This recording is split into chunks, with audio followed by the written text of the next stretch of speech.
I'm Al McFarlane. Welcome to the conversation with Al McFarlane. I'm glad to be here and glad to have you along as well. Wednesdays, we typically talk about business and entrepreneurship, about wealth creation in our community.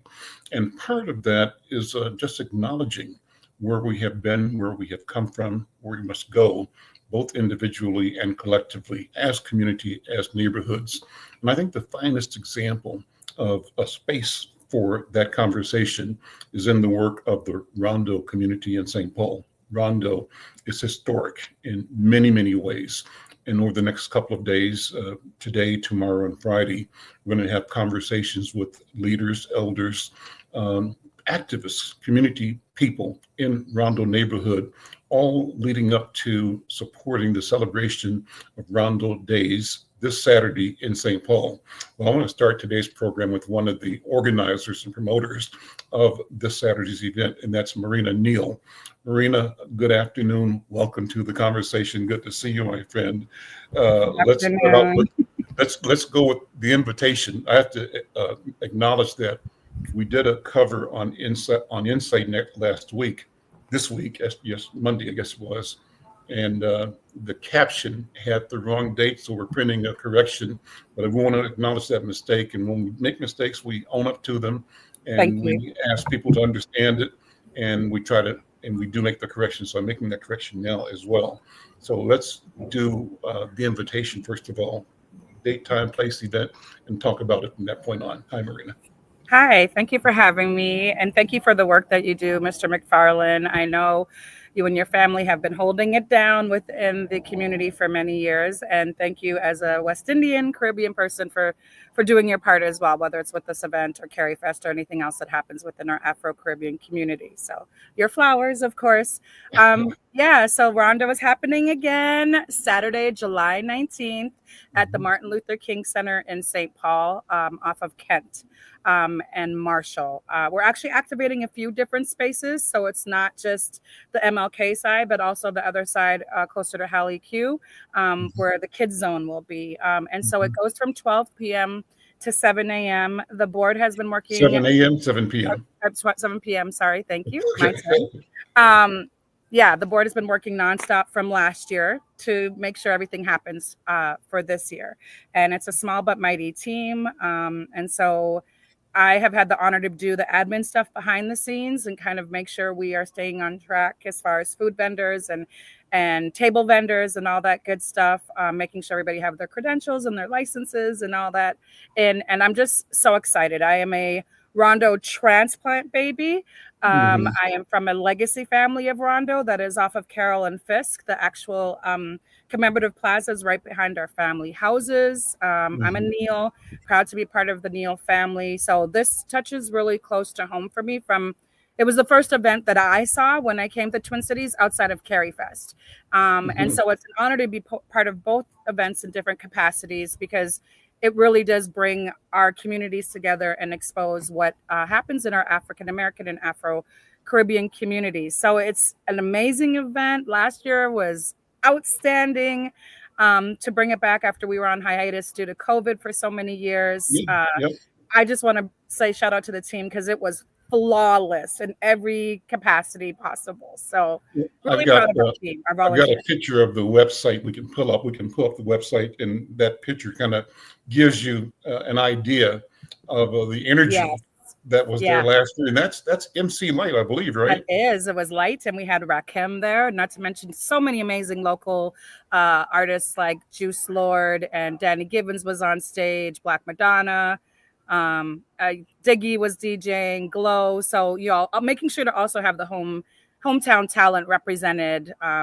Louis Blaze was in the building. It was outstanding. So many amazing vendors, so many amazing food vendors, and just a peaceful event. It was like the family reunion again, right? So it must have felt really, really good, especially coming out of COVID, where we were all distant and unable to be together.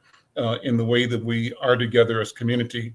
So this picture, to me, this is one of those classic pictures where a picture is worth 1,000 words, and you can look at the faces of the people and the energy and see people involved, engaged, taking pictures, It's Yes. wonderful, wonderful image, I think. But tell me about the feeling last year.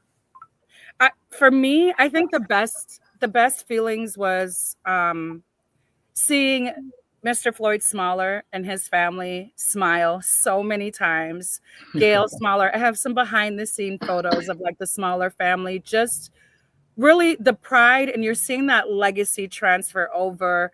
And I know that was a big vision for Mr. Smaller, is to just make sure that this event continued to elevate the Rondo community, Hmm. and continue to reinforce what we do as Black people in our community and in Minneapolis and in Maple Grove and everywhere we are sprinkled small but mighty forces. So for me, behind the scenes was important to see the smaller family, the legacy families, to see up in the senior brunch, see them looking over, because we wouldn't be here if it wasn't for our elders and That's them right. investing this time and energy since 1986, right? Um, it was also really good to see the Black families from St. Paul Hmm. come up. I don't know a lot of family names in Minneapolis because I reside in St. Paul, but just see those Black families come up and be like, you know, just thumbs up. You can't necessarily have a conversation because I'm behind the scenes, I'm at the board tent, I'm making sure vendors have they want, but just like, yo, we'll talk to you later. This is amazing. Hmm. And even cleaning up. The next day I went back just to check on things, and there was a couple things left in the rain. And it was amazing to see our team at the end. We were there from the night before, setting up, Nick, myself, Tremaine, Gail, physically setting up, and just going back to make sure I had my teams back and know that, like, from A to Z, it our hard labors of love for the 12 months before and the 40 years before that really was injected, and continued to be injected. And so from the time I've been asked to be in this role, at first I started out as a host with KMOJ on stage, just thought I was going to host. That was it. 2019. That was it. Gail reached out and just really trusted us to make sure we were following the legacy's mission, basically, of Rondo Days. Well, let's keep inviting people again, reminding people that Rondo Days is this Saturday coming up, July 19th. Right. From, Oh my as you gosh, you said, see that? It is next Saturday. Yes, it's so close. it's here. It's Yeah, here. it's here. And we're Yeah, ready. yeah. Almost. I said this Saturday, but next Saturday is the Yeah. right word, right? Yes. Yeah, yeah, Depending on when you watch the show, July 19th. yeah. Yeah. Depending on when you see this show, Yeah. exactly. So, why is culture important to you, Marina? What does culture mean, and what does an event like Rondo, an event like Carafest, what do these events do to both elevate, celebrate, cement the values, the legacies of our communities? And I mean, communities for me means our families. yeah, Yeah. and that's what I was going to say. You're going to make me cry, but I'm a born Canadian, raised in Trinidad. I went reverse, right, from a first world to a developing country. So Mhm. I'm all about community. Canada's about community in so many different levels. So is Trinidad, and then I moved here, gosh knows how many years ago. And for me, it's always been about community. When I started building my brand in regards to Afro-Caribbean events, it was never no money. There's no money when you do events. No offense. There's just not. Mhm. Trying to Yeah. do it, make sure you got a lot of backup money of your own. But it's always been about community and exposing the Caribbean community and what we do and what we celebrate as far as, carnival or cultural or food or music or religion. Or for me, that's just invested in me. I made sure raising beautiful children, it was the same. That it was all about community. I've had the honor to have my sons raised and our other children raised in Rondo. It's strong. My kids move around and they're known, and they're known to be respectful, and they're known to appreciate community. For me, community is love, one love. Make love, Mhm. not war. Whether I'm Mhm. representing my Caribbean community or my Rondo community, I've had the honor to work in Rondo, to build in Rondo, to grow in Rondo, and to raise children in Rondo. And I brag about that all day long. I am a transplant. My kids are legacy family. I'm a transplant baby. I reinvest my money every single day in Rondo by spending my Black money, hard-earned money within the Rondo community. There you And go. I eat, breathe, and live our Black communities. If I'm on the north side, I go to Guyam. I try to go to the Black restaurants. That's me. That I own Mhm. up to that, me. I think that came from my grandmother, who was Trinidadian, that it was always about the barter exchange and supporting our neighbors and supporting the shops and the local areas and the dentists and, you know, the bankers. And so Rondo is just another arm of, you know, CariFest. They're the two strongest Black festivals in the, I believe, in the Midwest, not even just in Minnesota. Awesome. So it's an honor to be involved as a volunteer on either end of it. It is really, it really is. And to just, you know, another thing about Rondo is you, with the vendors that come out, they are 99.9% people of color. And even the agencies that are signed up, they have people of color that are in those employment roles. And so to even have our youth and our elders see that we are ensuring that vibrancy and that dedication is there, as far as a community and extended communities, I think that's another strong part of Rondo Days, is that also the representation, the boots on the ground is us, all of us, right? And we live by that. We do. Sure. Two things. One is, you mentioned you've got some photographs you took last year of the smallers.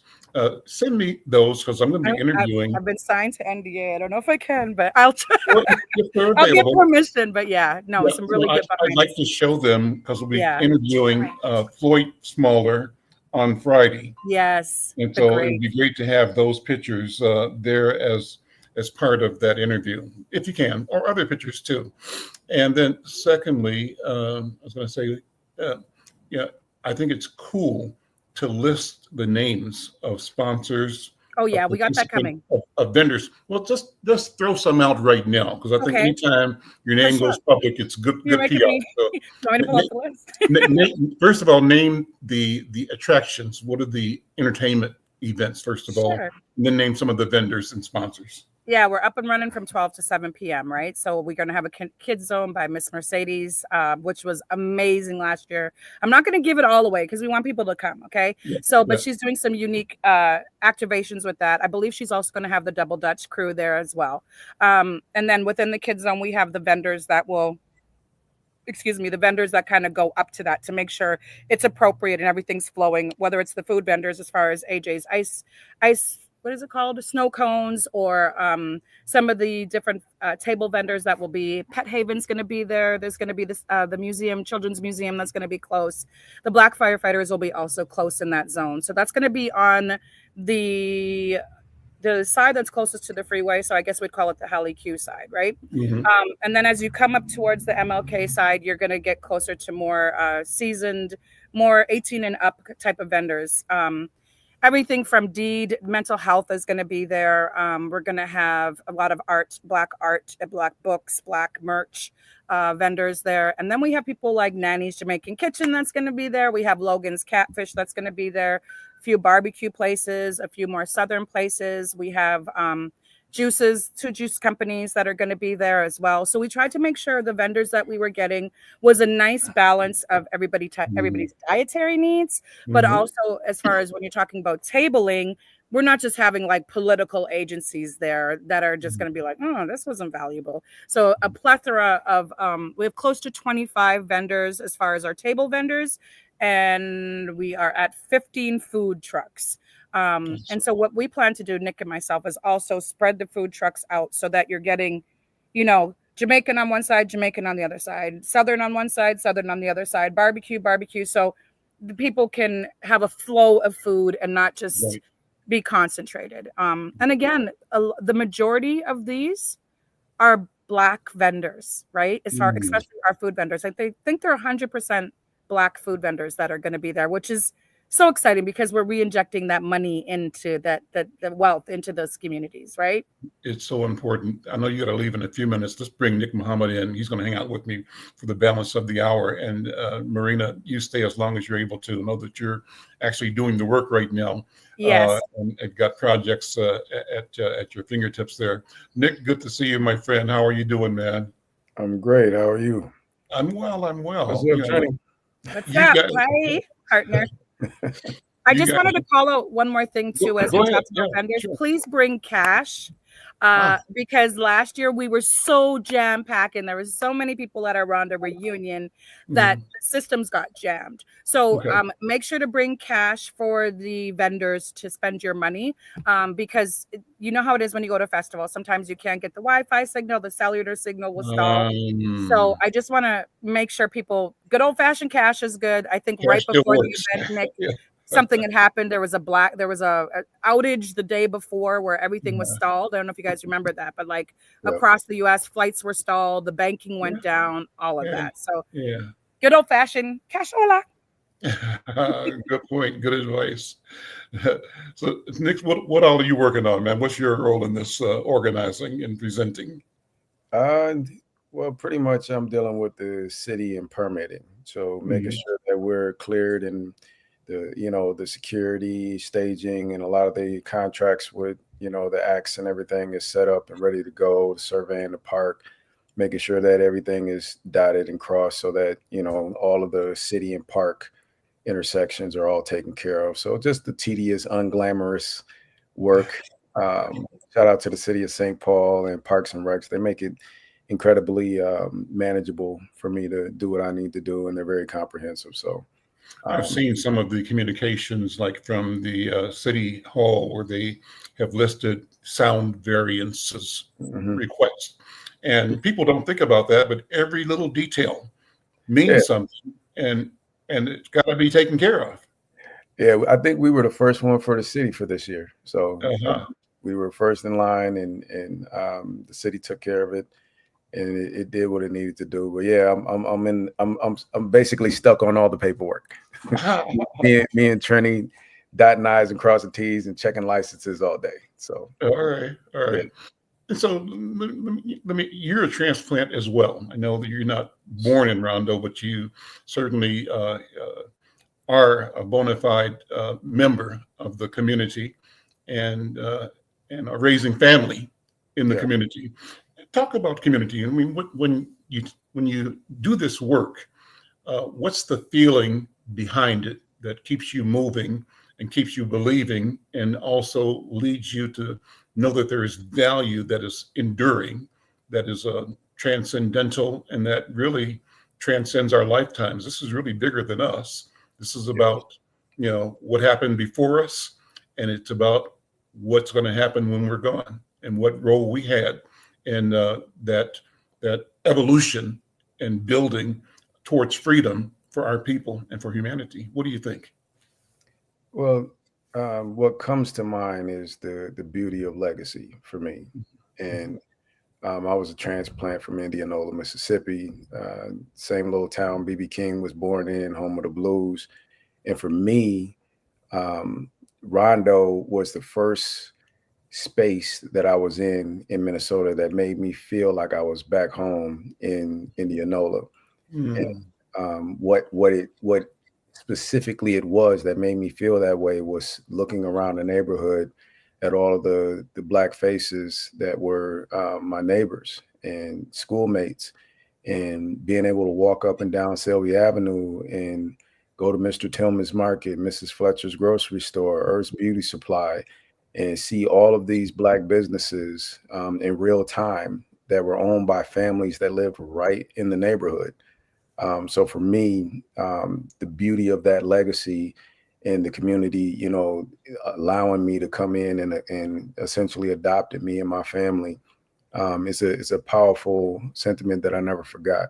So for me, to be a part of this, I'd love to continue that work and, add to that legacy and make sure that I'm creating that same nostalgia and rooting people in some of that legacy, and even the legacy around though before I even got here, of the entrepreneurs that were lost, the homeowners that were lost, the intellectual giants, community members that were all a part of making Rondo what it was, is a powerful legacy in of itself, a beautiful legacy in and of itself, and that's what it represents for me.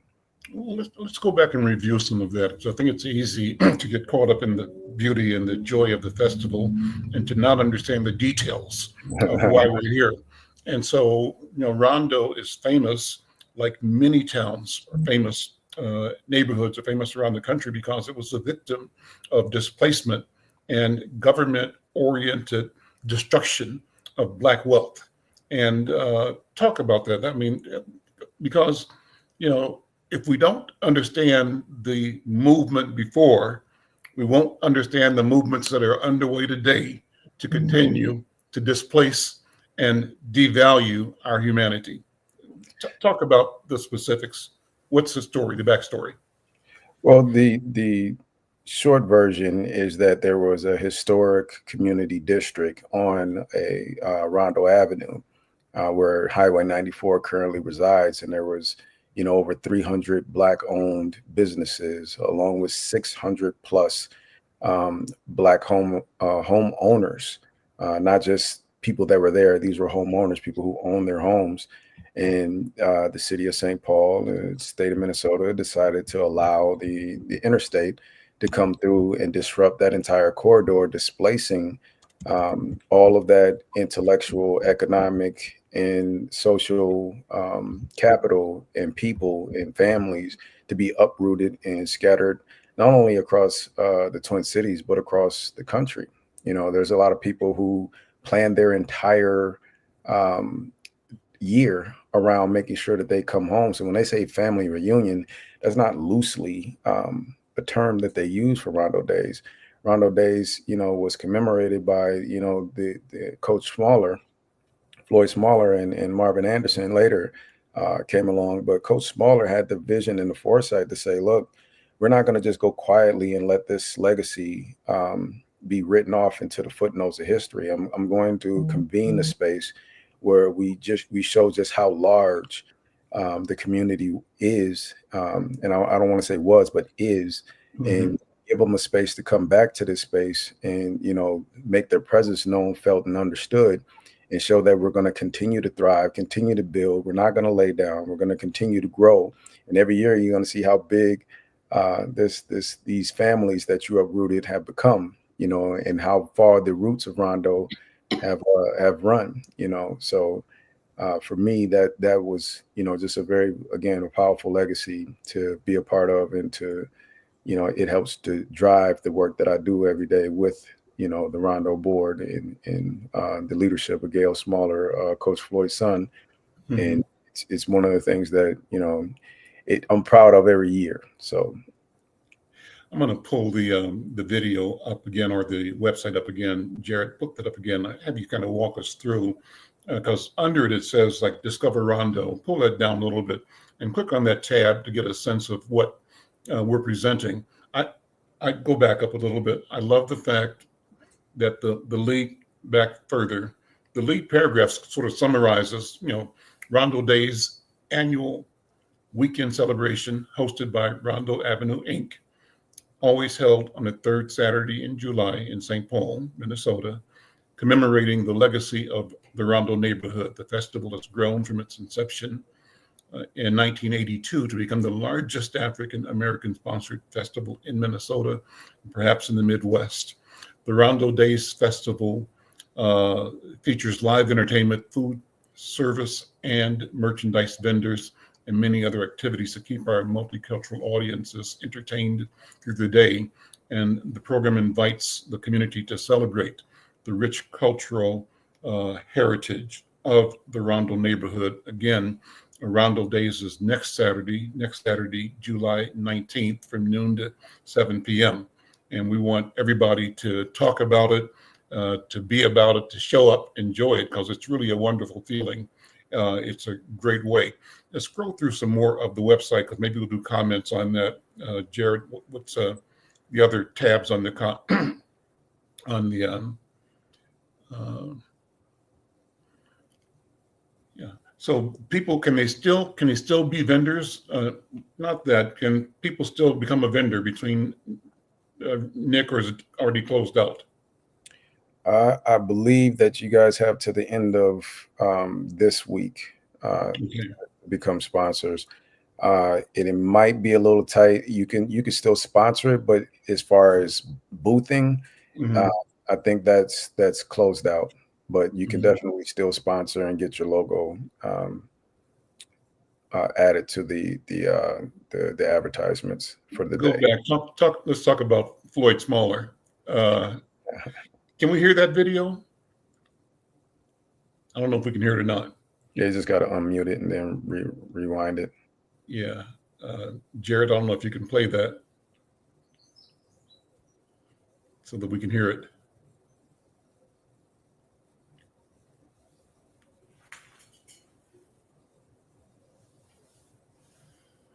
So we have video but not audio, Jared. So let me have, you've seen that a number of times. Why don't you narrate what's going on in that video? Put the video back up and let's have Nick just talk about, freestyle on what's happening in that video. Well, as Coach Smaller Jared. He's recounting the Rondo that he remembers. The people, the families, the feeling, and what rooted him. First love, and his wife and his family, and his legacy there, his roots there. On Sunday afternoon. I remember playing hide and seek under a bright harvest moon. I remember Oatmeal Hill and Cornmeal Valley. I remember fist fights playing the dozens and running through the alleys. I remember looking for bicycle parts at the old city dump. And I remember going to parties, dances, and jumps. I remember the institutions and the pleasures they brought. I remember when they decided to wipe Rondo out. I remember when the bulldozers and the cranes came our way, bringing misery and destruction every day. I remember the holes, the dust, and the noisy sound as they buried our history deep in the ground. I remember the cry the people made as they cut down the trees that gave us shade.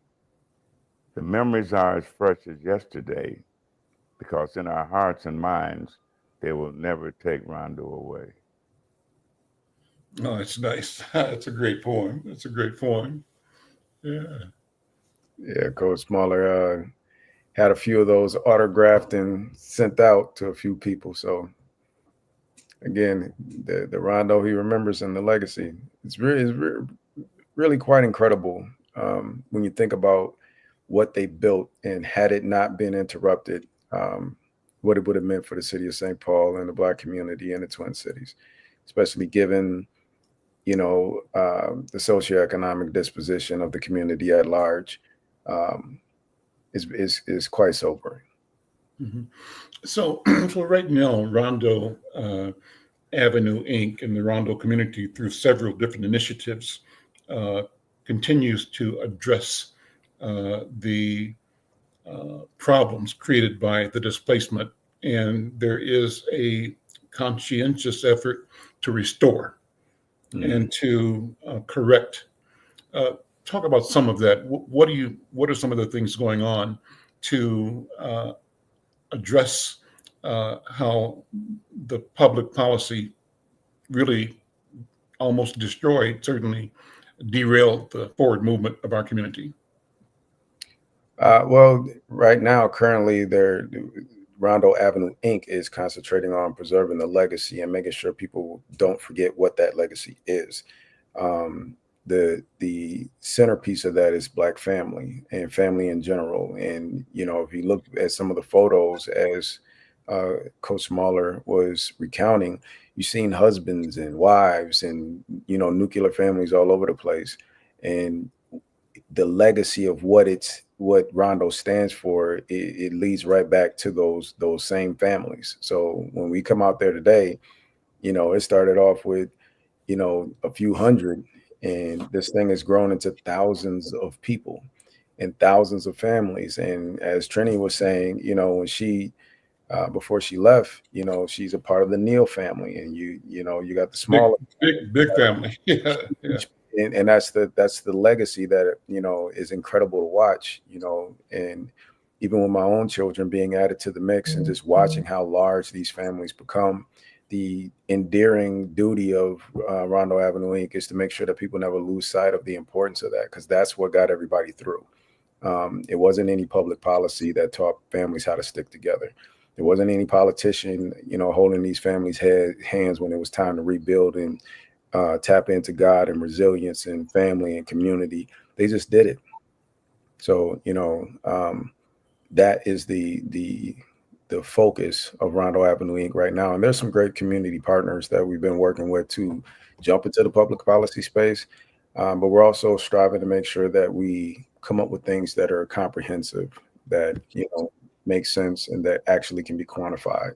So, it's a tall task. It's a task that's coming to, have its day. And there's a few commissions with the city of St. Paul that, quite frankly, could step into the space to help, spur new ideas and policy recommendations that actually yield fruit. And I think for me, the biggest thing is to make sure that some of the elders see those policies and some of those resources come to fruition for their family and before they leave this earth. That's one of the things that, on another note, I do work on. So, but I'm here in the capacity of Rondo Avenue 8. Sure. Well, shout out to Joni Toole, Dr. Joni Toole, who says she's from St. Paul, and it confirms that the I-94 project devastated the entire area of businesses and community. Jeannie, say more if you have more to add to that. We'd love to have your comments and your thoughts. And so, what's the future going to be? I mean, what do you see us being able to do to both reclaim and reflect, to reclaim authorship of our future?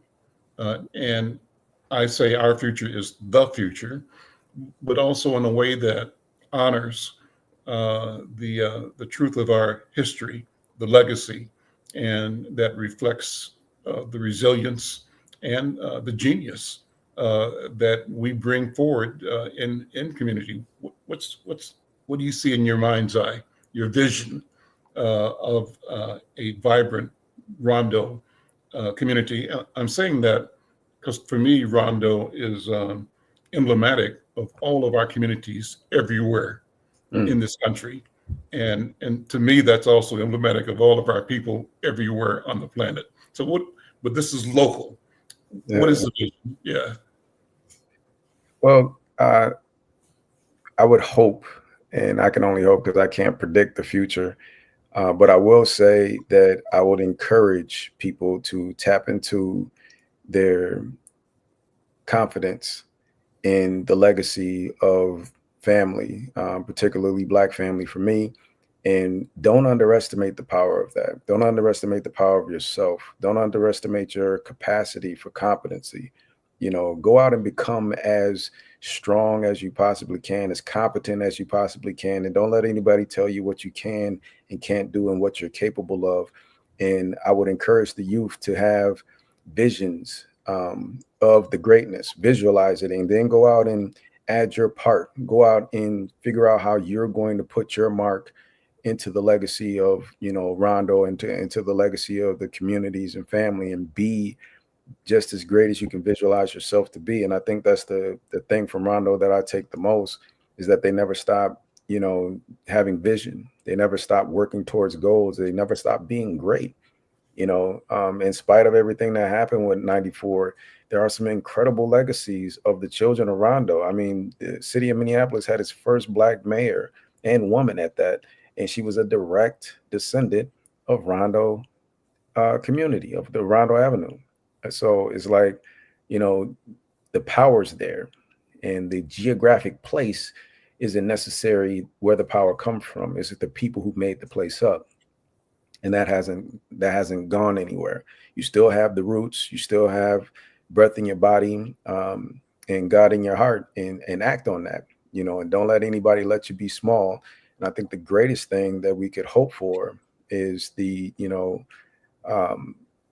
expansion of these families in a healthy way, the establishment of new innovative businesses from these families that, can employ other children and inspire other children for the next generation, and just taking it upon yourself to be one of those, pillars to pour back into the community and pour back into the legacy. And, again, just it all boils back down to the confidence. And I think that's one of the reasons I look forward to it every year. It always shows you that there's beauty inside of our community, whether the world wants to talk about it or not. And just in case you forgot, come to Rondo Days, July 19th, MLK and Haley Q. Brown, and you'll see your people again, the legacy of these things, and just listen to some of the stories. And when you come, don't just stay to yourself. Talk to some of the elders you see around there, and you'll hear some of the most incredible stories and see some of the most incredible ties and bonds. But that's what I hope people take from this, and I'm just hoping and excited to see what the next generation is going to do with it. Talk about your own coming from Indianola. I love talking about people's roots, and I think that's an important conversation because you and Trini both have said, and acknowledged that this is a community that attracts and grows. And even if there has been a force of division through public policy that attempts to dampen the power we represent and that emerges with us and through us, we still I rise is the right phrase. We still rise as a people. And so I love the personalization of that. Talk about Nick Muhammad as an infant, a newborn in Indianola, Mississippi, and how that immaculate event evolves into the activism of today. Just go back down memory lane and consciousness lane. Talk about you as a kid, Nick Muhammad. Well, Nick Muhammad as a kid was just I can't say just a kid. I now see how privileged I was, even in the midst of a city where, people would think there's a lot of poverty and all these other things, but that's not how people live down there. Mm-hmm. They didn't let the dollar in your pocket define the value and the ability to demonstrate character and discipline and resolve. So what kind of family were you born? What was the makeup of the family you were born into? So I'm the oldest of 5 children. My father was a military vet, and my mother was a good old Southern woman, and they were kids. They were in love. They had 5 children, and I was the eldest of those children, surrounded by grandparents on both sides, Nolan and Ida Bell Simpson, and, Charlie and Queen Johnson. Those are my all in Indianola? All in Indianola. Okay. And so for me, I just remember, birthdays. I remember getting spankings because, it was my birthday and my mom had the nerve to put me in an all-white suit, and I was 5 years old. And to me, I didn't care nothing about that suit. You wanted the dirt. You looking for the dirt. My birthday, so I'm outside.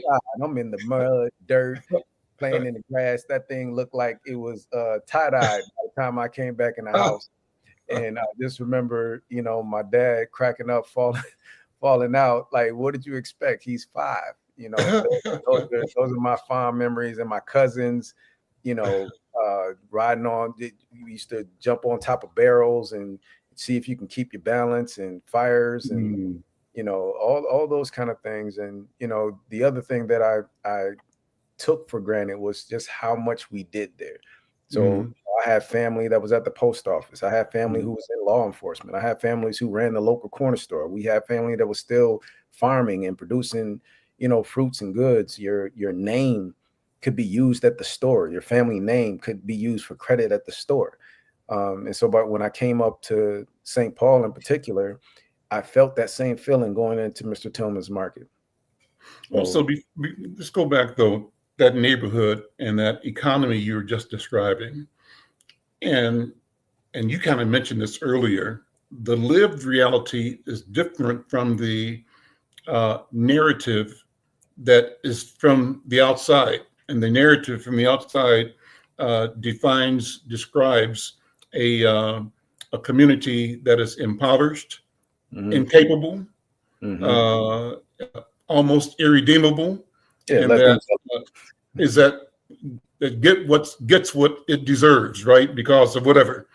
Talk about that dichotomy, how the world wanted to define, and what the intent and the purpose of those negative impositions were on our community in Indianola, and how, on the other hand, from within, there was a vibrancy that was undeniable and unstoppable?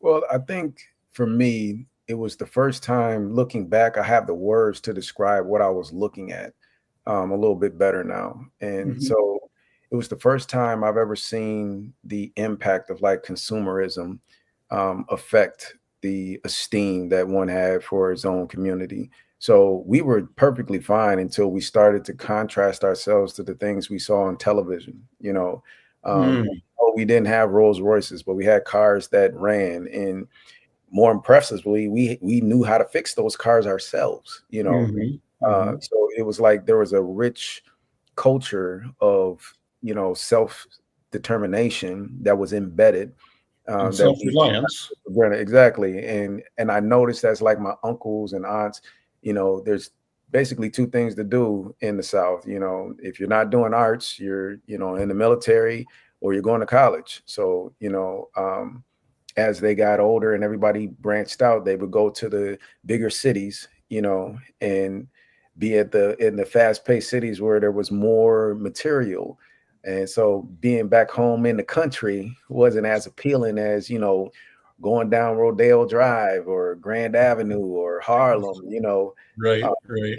and we thought that it was less than because it Mhm, didn't have as much material. But mhm. as I get older, I see a lot of people valuing the simpleness, the quiet of the South, and realizing that a lot of places is just a lot of noise. And it's not until you have a little bit of wisdom that you start to value your peace.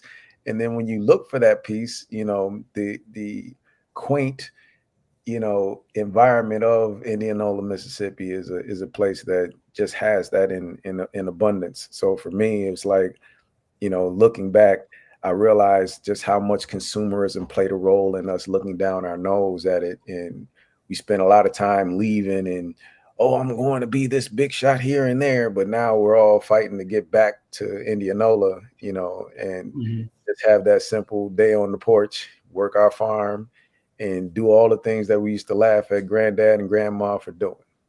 And now you want to do it. Now you see. Now you see. I'm milling flour these days. When I tell you I laugh and I crack up so much, I sit back, I'm digging fire pits, all types of stuff. It's just, fixing on cars, just things that take me back to, my grandparents, my parents, and aunts and uncles. Did you live in the town of Indianola, or did you live in the country where Indianola was going into town? So both, because the town wasn't that big. Mhm, So the interior was only about 20 miles or so. mhm, So if you're in there, you're in there. And some of the country living was kind of impacted once we moved in, like Walmart and some of the bigger chains mhm. took over certain things. And now we have, more abundance of convenience stores and a few other things down there. But it's still pretty quaint. It's still pretty low key. Mhm. And so my mother's side of the family is from that same neck of the woods. We're from Sunflower, Oh, Mississippi. okay, So okay. yeah, so I used to go there when I was a kid, like 5 years old. Mm, And one of the stories I tell Nick is that they were sharecroppers on a farm uh, in uh, in Sunflower. And I remember the house I went into and stayed at with my grandma and grandfather. Uh, Shotgun house. Must have been, it was a big building as far as my 5-year-old understanding, Oh was. yeah, yeah, at 5. But Yeah. I know that the floor had like slats in it, not a Oh complete floor, but there were yeah, spaces between each of the boards on the floor. yeah. And why I know that is because they had geese under the house, Mm. and geese would stick their head up through the slats and mess with your toes. Yeah, So sound about right. keep You your got shoes on. Keep your shoes on. That was number one. And I remember laying in bed because they set a bed up for me in what I think was a living room. I swear I remember I was looking at the sky. you know, so there must have been room in the ceiling for me to see outdoors. I went through a window. I'm looking up and I'm seeing the sky. And then the biggest memory, two big memories. One is walking around and they had horses mm, and guys pulling buckboards with a horse, right? Mm-hmm. But I remember the horse must have seemed like it was 50 feet tall. That's because I was so short. Yeah. I was just, 4 years old, 5 years old. But the last lesson is that my grandmother's mother, Lizzie Harrison, we were walking to a shed, and there was a barrel of cotton, a 55-gallon drum with puffy cotton flowing out of it. And I was 5 years old, 4 years old. Oh, that's beautiful. Let me grab it. It's like cotton candy. And I reached over into the barrel, and she had a wooden spoon and cracked my knuckles and said, "Boy, that's with the money. Don't you? Well, not that. Don't put your hand, because you don't know what's in that cotton. It could be a snake. It could be a snake." So that was an instruction. And I realized some years later, Nick, that this woman, when she was born, she was the property of another human being. That's how close we are. And people will tell us, y'all should get over it, forget about it. Can't do it. It's in my personal lived memory that I was embraced by and loved by and corrected by a human being who, when she was born, was considered the property of other human beings. Yeah. It's a horrible thought, but it's also a great acknowledgement to know that that's how strong we are. We come through that, and we're still here, and we're still coming. And I think that's the legacy that oftentimes we don't tap into. It's yes, it was horrible, but I'm more impressed at the life of the people who were around to actually tell you what it was like. And for them to breathe, free air is incredible to think about. So like with my grandfather on my mother's side, my great grandmother, Pinky Dunbar, lived with him. And when his father passed, he ended up taking care of it, my grandmother, his mother. And she would tell all types of stories of what it was like in slavery, because she remembers as a little girl being in the process. And one of the stories that stuck with us the most, that kind of impacted my mother, is she talked about how we had an aunt who was sold for a cow. And that great aunt, her name was Amy. And the story shook my mother as a little girl to her core. She told my great grandmother, whenever I have a daughter, my first daughter, I'm going to name her after, our lost auntie. And as soon as my mother had a little girl, that's what she named her, Amy. Yeah. So it's like to know those stories is kind of incredible. And I just remember her, in her older age, in my grandfather's house, they used to have the heater / stove in the middle of the house. Yep. Every morning he had to get up 4 a.m. and start chopping and splitting wood in order to keep everything going throughout the day. So, it's a time that a lot of people, only read about these days. But like you said, it's not as old as people think. We're not as far removed as we think. And I would challenge people to be inspired by the strength of that generation and, what they went through. A lot of people talk about it in the context of the pain, but they don't talk about the brilliance and the resilience that in the work ethic that they demonstrated. Because you got to think, we haven't had a boom of ingenuity coming out of the Civil War, building whole cities the way we did. And these weren't people who had the most formal education. These were people who had good old hands-on skills and trades, and were just great thinkers. So there's a lot of inspiration to draw from that. And I use that whenever I get tired. In 2025, I think back to what they didn't have that I have. That's a great name. Some of the cities I'm thinking about. Nicodemus is one. Tulsa, Rosewood, Tulsa, St. Moses. There's a lot of them built as a result by freed men and freed women that actually, again, built the town to stand the test of time. And they didn't complain about what they didn't have. And one of the most impressive things about that is when they were so inspired by the freedom that they fought and earned, that they were willing to sleep in ditches before they built these towns. And this is husbands and wives, families, children, sleeping in ditches to build their town. And so I think about that whenever, you know, like I said, I get tired or get beside myself thinking that I done done something. So what does it mean? This is bringing us back to Rondo and to this celebration of culture and community of neighborhood. What does it mean for our future? I see you as a what they call an Afrofuturist. I see myself that way as well. And to me, it simply means that I look at technology and look at opportunity and look at strategy and look at it with the belief that we possess the knowledge, the skills, and the capacity to create whatever needs to be created for ourselves, our families, and ultimately that which we seek to create, we create for the benefit of humanity. That's how I see it. And so I think that the work of being neighbors and of creating and maintaining and protecting the narratives and creating new ones is important work. What do you think, Nick Muhammad? And how does Rondo uplift that or continue that? Well, Rondo is literally the epitome of reaching out to your neighbor, you know, and keeping in contact, you know, and being there for one another, and the power of fellowship, right?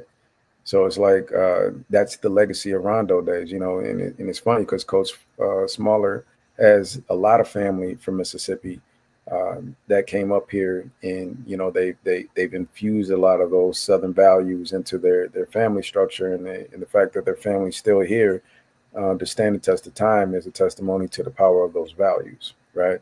So for me, it's like, you know, Rondo Days is just that, the, you know, one of the, I like to call it the biggest Black family reunion in the Midwest. Come on out, enjoy yourself, and add to the legacy, and you know, go and talk to some of your elders. That's the other thing. There's a symbiotic circle of power that's at everybody's fingertips.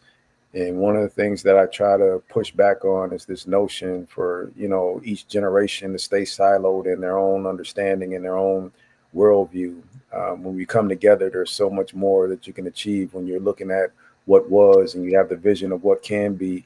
When you work with the elders and the elders are working with the youth, there's a lot of rich power that comes up when that relationship is actually built in a healthy way, which is what I love to see and what inspires me when I look at Rondo Avenue Week and Coach Smaller passing it off to his son, Gail.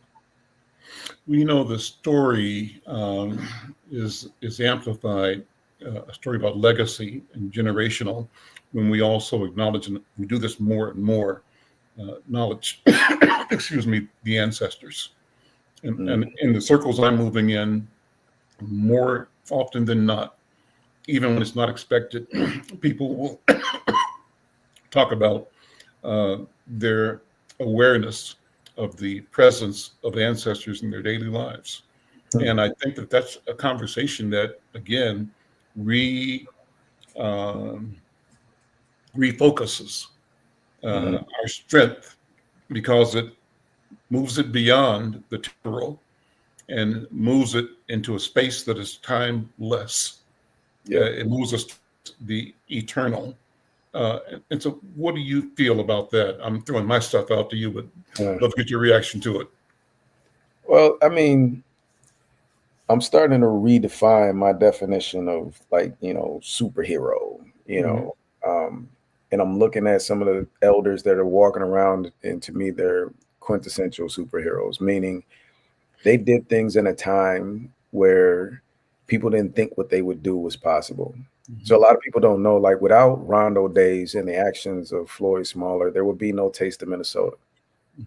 There'd be no Grando Days. And, you know, people will see these things and think, oh, you know, they know how to work together. They have so many resources. No, they watched and were inspired by a group of Black people who were literally coming together to commemorate a tragedy and try to turn it into something positive with a legacy. And because of that, other people drew from that and built these other things. And they might not let you know that that's where the inspiration came from. But to me, the beauty is knowing some of these founders and being able to shake their hands and tell them thank you in real time, and that I appreciate them in real time, you know, before they transition to that next plane. is something that, you know, I think a lot of us aren't going to realize until some of these people are no longer with us. Mhm. And as Elder Mahmoud would say, you know, our elders are like walking universities. Yep. And a lot of us don't want to go to school. We don't want higher education. And we'll sit there and fight and do everything we can not to acknowledge them until you become the walking university and you want to help your youth and they get the same disposition that you did, and you have to watch them bump their head, you know, or take falls and things that you could have helped them avoid, and you realize that it's come full circle. So if you learn to give the respect to the elders that you're going to expect to receive as an elder, I think that that disposition would take us a lot further. And again, you know, just watching how Rondo Days was built and the legacy of Coach Smaller and his family has been something that's been pretty incredible to watch. Well, let's finish up with another invitation. Let's look at the day, Rondo Days. Here it is, the 19th. Go back up a little bit, scroll up a little bit. The 19th and at 271 McCubbin Street. Was it McCubbin Street? Okay. Yeah. St. Paul, 11 o'clock to 7. I think Trini said noon to 7, but midday to 7. Bring an appetite, though. You know, get there and get you some food, and the cheat code, bring you a lawn chair. You know, you're gonna want to chill and kick it. You know, and the elders, they already know. They come out with their lawn chairs, they ready to go, and we have the senior breakfast going on, or the senior brunch too. So you know, get into it. Shout out the entertainment again. What do you have for this week? What's on the schedule for this Rondo? So we have a plethora of local talent and, you know, some guest talent that's going to be coming. So we never rely on that. We just let people come, and if you come, you get a pleasant surprise. Like no one like him and MC Light was coming last year. That was just, you know, an added bonus to what was going on. But when the word got around, I just loved watching people come out and have a good time. And this year will be no different. So we have some great local talent and some great surprises. You just got to come and show up. Okay, well, that's it. Nick, thank you. We're going to be talking about Rondo again tomorrow, and about Rondo again Friday. I'm thinking that Friday is going to be Coach and Marvin Anderson, hopefully. Oh, wow. Okay. Two of the OGs, right? And to have them on board discussing community and others who are involved in the production and the maintenance of the spirit, the vibe, the work of Rondo community tomorrow as well. Well, let people know. If you're listening, send a tweet out or Facebook post or Instagram post and invite people to show up tomorrow at 1 o'clock for more information about Rondo Days 2025. Nick, thank you so much. I'll see you all tomorrow. I'm Al McFarlane. Have a great day.